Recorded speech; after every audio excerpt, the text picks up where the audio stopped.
This is the second season of Juneteenth, where it all began. And I'm your host, Cornelia Harris Banks. And today we have a very exciting gentleman who's working very hard in our community. I'm going to introduce you to Mr. Brandon Levias. Brandon, can you tell us something about yourself? Yes, certainly can, and thanks for having me.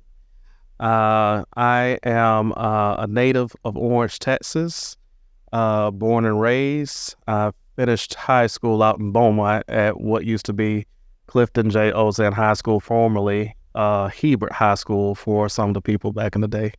I'm one of those in the day. So you already know about Hebert. Yes.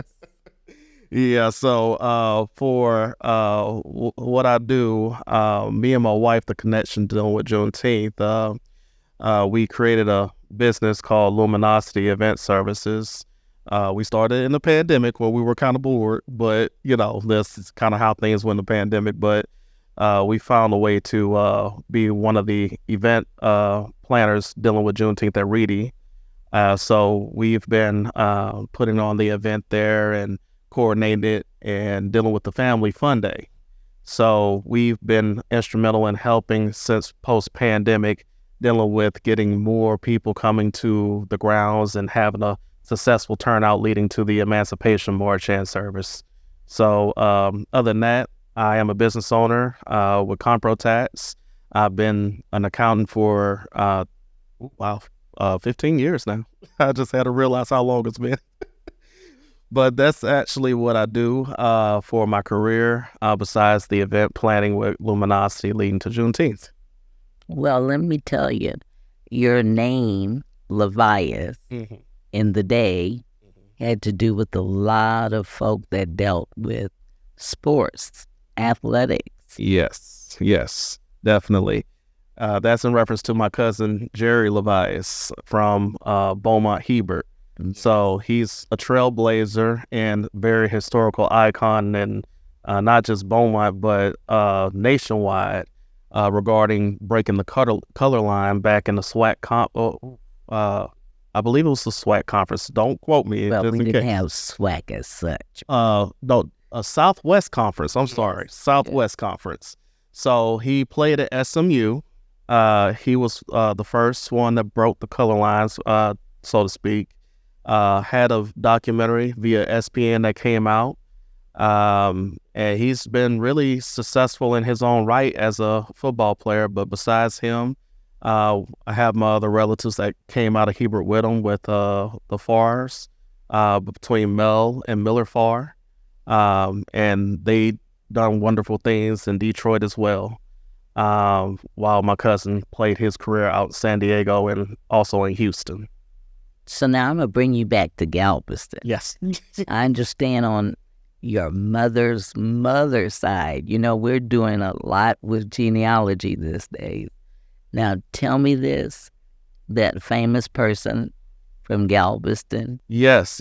On my mother's side, I am directly kin to Jack Johnson, the famous boxer of his day. Yet again, breaking color lines and being one of the first. So I guess it's in my blood. So yes, he's very. I'm honored to be one of his bloodline relatives, and just knowing the history of what he's done to represent Galveston, and just really be a beacon somebody to really look at as for inspiration, really. But yes, Jack Johnson is a relative of mine in the past. Now, future interest in Galveston has been because of your mother-in-law. Yes, definitely. My mother-in-law, she is the pastor of Reedy Chapel AME, which is the mother church of Texas and the birthplace of Juneteenth. So definitely that's how everything tied into where I was led to help out in the community and really put forth the call to action, so to speak, to make this wonderful, since it's a national holiday, to help in any kind of way I can. So like I said about me, I'm really good at wanting to help the community through the event planning as well as anything that relates to business.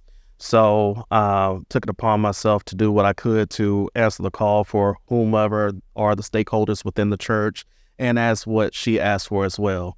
So, and your relationship with the church, the year that we are 176 years old. Yes. And so we have, in fact, done this particular activity for at least 45 years. Can you tell me of the year that activity began, or as well as how it's in relationship to Juneteenth?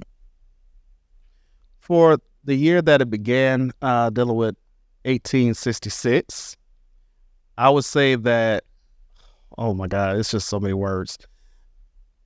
I could say definitely it's the historical aspect of the longevity in which I've been doing that's amazing. Leading up to it being not just celebrated at that time, dealing with General Order Number 3 and having celebration, but from it being a local holiday to a state holiday to now a federal holiday, to where I'm just really just blessed and honored to be part of. But definitely the history of it and what everybody's been doing to continue that legacy is really amazing. Can you tell us some of the activities that we do at the Fun Day? Yes. As well as what happens with the March? Yes. So for the Fun Day, that's something new. The Fun Day was created once my mother-in-law was appointed to Reedy, and coming out of learning the history, we said, you know what, we can actually have something that catapults the day towards the March a little bit more, to bring out a more diverse crowd. So here comes the Family Fun Day.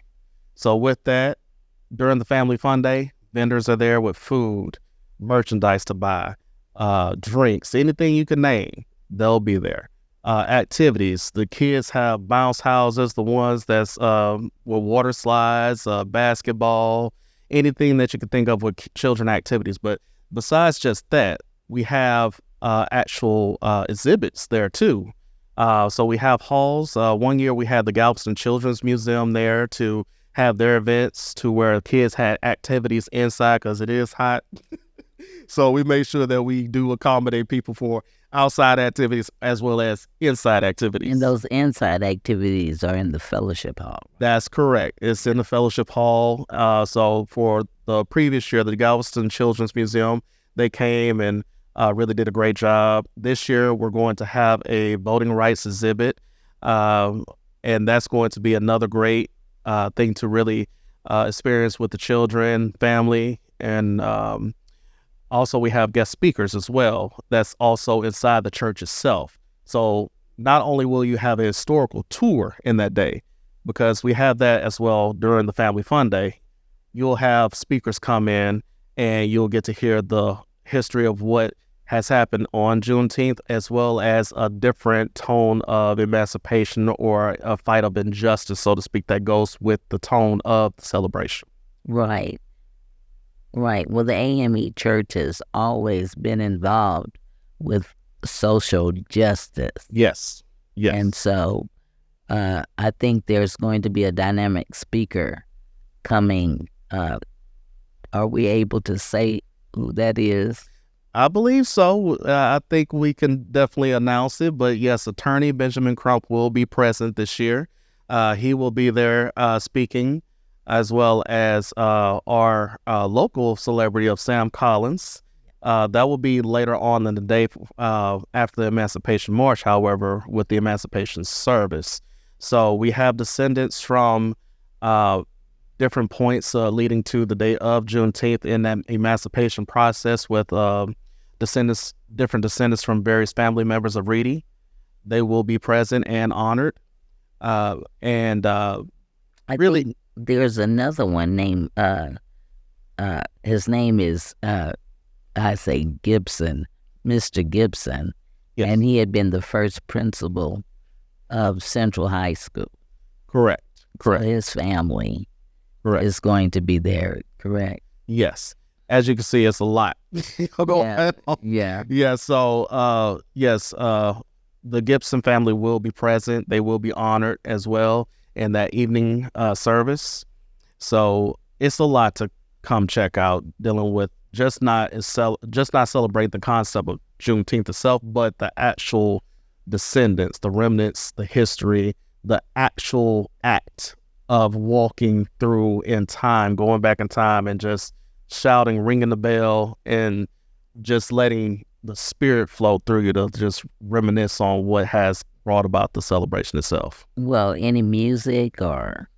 Yes, the the King Cole experience, that's another new thing that we have this year that we just got confirmation on. That will be one of the performing acts outside. Like I alluded to, there's indoor events now and there's outdoor events. But the King Cole experience will be by Mr. Dinkins. His organization, they will actually come out and perform a small snippet. They will perform at the Miller Outdoor Theater in the next week after the event itself. But definitely we are blessed to have them, and it's going to be an amazing display dealing with the music artistry that will be on display. And the Galveston Heritage? Yes, the Galveston Heritage Chorale, they will be present indoors for the Emancipation Service. So they will go about in really celebrating through different song of heritage and rejoice and just the whole echoes of emancipation. So they will sing that evening at the Emancipation Service as well. Right. I think one of the things that I really wanted to talk about as well, the fact that Attorney Benjamin Crump is going to be there. He is representing the Lack family, Henrietta Lack, who was the person that her cells were donated throughout the generation without any compensation about even knowing, and that had to do with cancer cells. In fact, they call it I think it's Lack cell. Yes, indeed. Yes, he will speak on that historic case for which they have had a victory on, and really speaking on, yet again, just the spirit of that fight for justice. Because what is justice? It comes from the standpoint of not just what was enslavement, but dealing with your own personal being as a person, having rights. Because in this day and age of what we are experiencing, most people are in a fight for their own individual rights, not only with their physical rights, but the content of what they display online as well.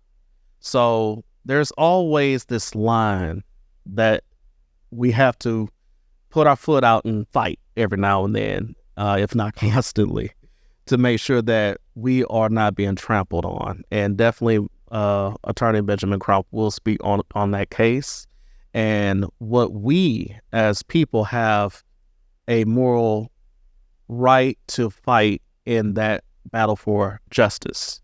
Great. You know what I thought about as you talked about the community, you have really gotten involved. I understand you are part of our community activity that deals with the total area of Juneteenth. Yes. The total. Can you tell us a little bit about that group? Yes, this group is actually called the Galveston United Juneteenth Alliance, which is short for GUJA.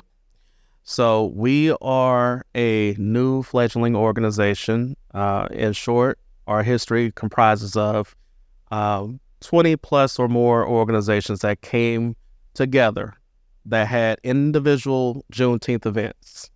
So we decided to come together. We had different factions, if you will, on the island. And we decided, hey, why don't we do something together? This is going to make the event more robust.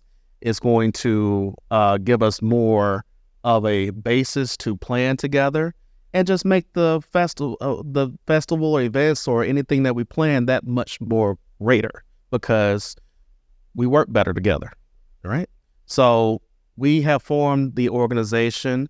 We are doing a great job at making sure that it is something that people want to fly into to experience on the island of Galveston because at the end of the day, Juneteenth happened in Galveston.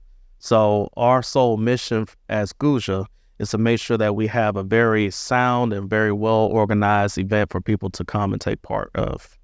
Well, you guys are doing a very good job. Thank you. You're doing a very good job, and thank you for wanting to be part of helping the groups get together and do so. I think you can find the information on visitgalveston.com. Yes. If you go to visitgalveston.com, all the information is present about those groups that we have mentioned.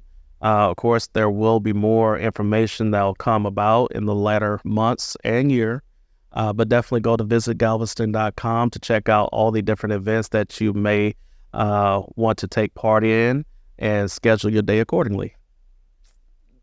Gosh, it sounds like it's going to be a lot of fun. Yes, it's a lot of fun. I definitely can say this as a testimony to my experience. When going to Galveston versus any other places, you will feel the spirit of the event more so than anywhere.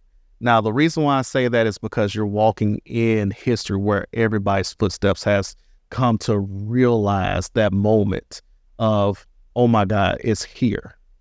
Now, when I say it's here, this is a culmination of the point from Jamestown, Virginia, since that first settlement happened, all the way till 1865 on June 19th, dealing with what made Juneteenth, dealing with General Order Number 3. So there's a lot of history, a lot of fighting, a lot of grief that went on to bring forth that moment to where you have that jubilation. So definitely Galveston has the history. It has the attractions, and it has the leisure if you want to get into that. So anybody can get in where they fit in with how you want to celebrate the holiday. But you're going to have more than 30 events to go to, and not on a weekly basis, but a whole month. So you can actually choose like, okay, I want to go during this time. Like, let me take a 3-day weekend, or let me go the whole week, 7 days or 5 days. The choice is yours rather than just celebrating one day versus in a different place. Not to throw shade at anybody else, but I would say that you're definitely closer to the fire when you celebrate in Galveston. Well, thank you. Thank you so much for the information. Now, tell me about the T-shirt that you have on. Yes. And are there other T-shirts that you can purchase? Oh, yes. This one's definitely designed through a combination, like what I was saying with GUJA. Members of GUJA, the Park Board, the Galveston Park Board definitely had a play in this. And what it is to show the birthplace. So there's a website dealing with that, birthplace.com, dealing with Galveston, to where you get the history of Juneteenth. So this was one of those shirts and everybody has a shirt in a sense, that you can use or buy to really celebrate and walk around in knowing that going to Galveston was like one of those things that was unforgettable. But definitely Reedy will have shirts. Different vendors will have shirts at different locations too. So you'll find various shirts. Very good. Now, will there be a shirt to depict Reedy? To depict Reedy, there will not be a shirt. Well, yes. Let me say yes. The building, no, but the shirt, yes. There will be a official Reedy Chapel AME shirt on the grounds. You won't get it anywhere else. You have to be physically there to get it. But there will be a shirt that you can purchase that the church itself has produced. What time does the activity happen for that day as far as Reedy Chapel AME Church? The event starts at 1, starting with the Family Fun Day. That'll be from 1 to 6. Now, during the 1 to 6 hours, you'll have events, like I alluded to earlier, that's outdoors and indoors. So, like I said, outdoors, you'll have the vendors, you'll have the concert going on, you'll have activities for the kids. Indoors, you'll have in the fellowship hall the voting exhibit. Also, you will have in the church itself the tours, as well as a couple of speaking engagements going on inside. Now, afterwards, around the 5:45 mark, everybody starts to congregate in the parking lot to get ready for the march to the courthouse.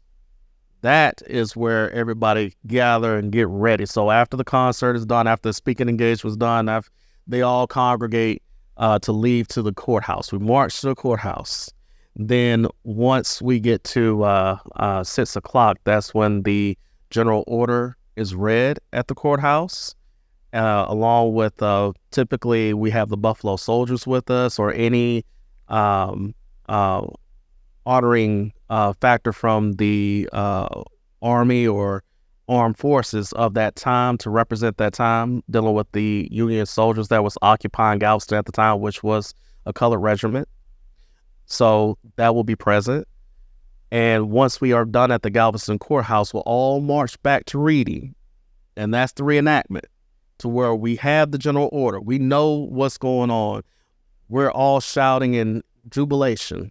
And what happened at that time, the general order was nailed on the door of the church, and there was a service afterwards because everybody wanted to praise God for deliverance, so to speak. So that's where the service takes place, and that happens right around 6:30. So that is actually the depiction of the first celebration. Yes. And I think the Galveston Daily News says that it happened at the Colored Church on Broadway, which is Reedy Chapel. Correct. And at that time, the courthouse was that close to Reedy Chapel. So they had the activity, as you just stated, Yes. there. Yes. Then came on back. Wow, that's going to be an exciting time. Yes, definitely a exciting time for really being in the moment of what took place. Yet again, dealing with celebration and really those points of history. Going to the grounds of, let's just say, if it was Yorktown, dealing with what happened in 1776, dealing with the 4th of July and how that last battle proving that the British was beat off and here comes independence. That's a meaning. That's a feeling. Going to different parts based on, let's just say 9/11. Okay, it's a somber moment. You going through, you're looking at what happened. It's a feeling. You feel it. Going to Galveston, going to Reedy, looking at those grounds and the streets that you walk down, there's no other feeling that you'll get from that, because you feel it with the spirit of your ancestors. They were there. All right. And I felt it, like, because yet again, I did not celebrate Juneteenth until I actually became part of the Reedy community, the Galveston community. Me and where I was as a child, me coming from Orange, Texas, I didn't hear anything about Juneteenth hardly. Now, there were different people that probably were celebrating it, but it was a very small community. It wasn't something that was popular. We didn't know nothing about it. So until I got older, then I started hearing about Juneteenth. Oh, okay, especially in Houston, like, because dealing with Emancipation Park, one of the first black parks in Texas, the first black park in Texas. Yeah. Well, and not just black park, but park in general. Is celebrated there. Yeah. So I came familiar, like, oh, Juneteenth, okay. Oh, Galveston, okay. Well, I'm in Galveston, and this is how Juneteenth goes. Oh, this is amazing. So I really came to understand, respect, and really appreciate the celebration, because besides all due respect to the 4th of July, one was the birth of a nation. This one is a birth of jubilation of humanity. See what I'm saying with that? Yeah. So the meaning hits a little bit closer to home. Wow. Well, thank you so much, Brandon, for your expressions, for your feelings, for your understanding what Juneteenth is all about. And thank you so much for bringing us the information of what we're going to have during that month, as you said. Yes. So thank you for coming. You're welcome, and I really appreciate you as well. Mm-hmm.